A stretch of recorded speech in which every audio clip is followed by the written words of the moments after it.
Ever wonder what really happens when faith meets pure evil? What if the very church meant to protect you turns into something out of a nightmare? Join me as we dive into Father Thomas's terrifying night at St. Mary's, where whispers in the dark aren't just your imagination. Think your faith could save you? Let's find out together.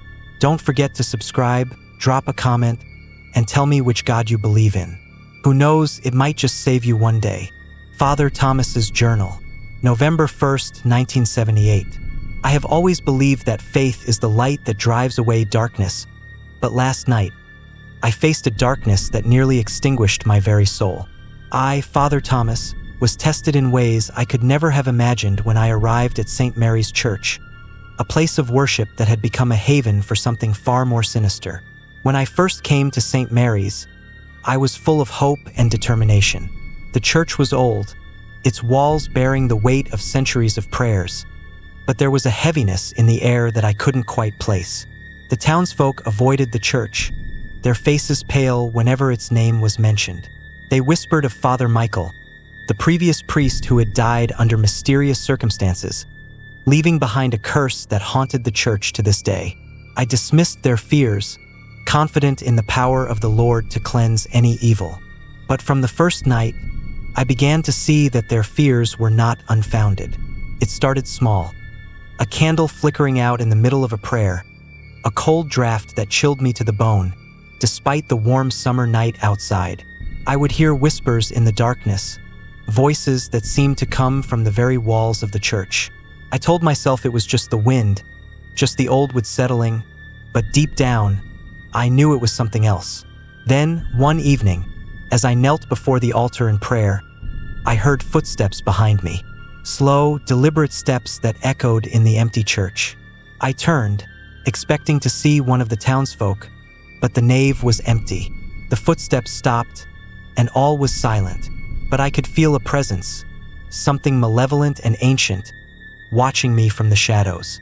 I forced myself to continue my prayers, though my hands trembled as I clasped my rosary.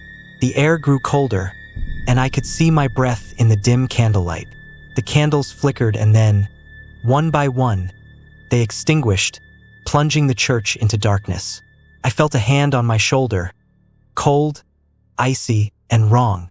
I recoiled, spinning around to confront whatever had touched me, but there was nothing there. The church remained dark, save for a single red candle that burned at the back of the church. I approached it, drawn by a sense of dread that I couldn't shake. As I drew nearer, I saw something that made my blood run cold. The candle was placed before a portrait of Father Michael, his eyes staring out at me with an expression of pure hatred. The temperature dropped further, and the shadows seemed to lengthen, creeping towards me as if alive. I turned to flee, but the door to the church slammed shut, trapping me inside. The whispers grew louder, voices chanting in a language I could not understand.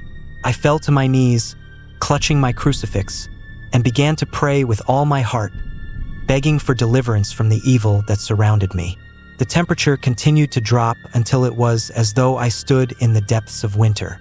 The whispers became a roar, and I could hear the voice of Father Michael, accusing me of sins I had never committed, calling me a coward, a failure.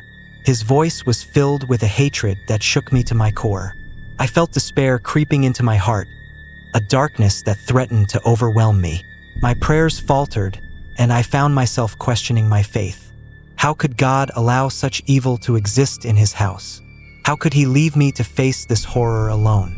Just as I was about to give in to the darkness, a light began to grow behind me.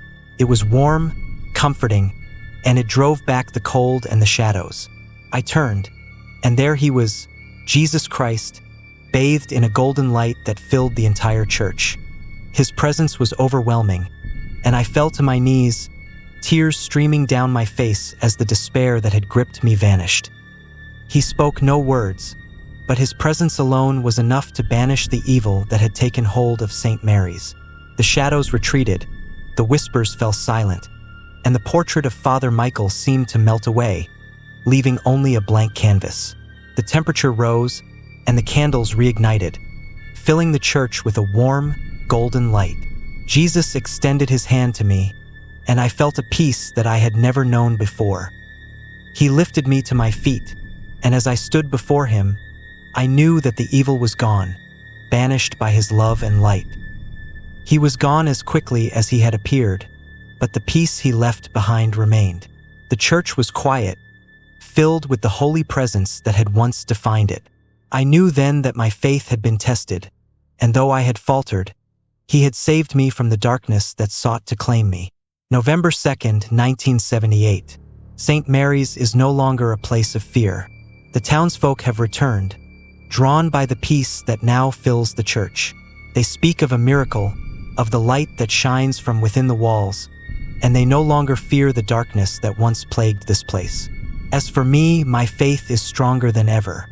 I have seen the power of the Lord, and I know that He is always with us, even in the darkest of times. St. Mary's is a place of worship once more, and I will continue to serve here, knowing that I am not alone. The evil that once haunted this place is gone, banished by the light of Christ.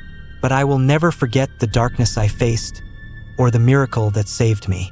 St. Mary's will always be a place of faith, a beacon of hope in a world filled with darkness.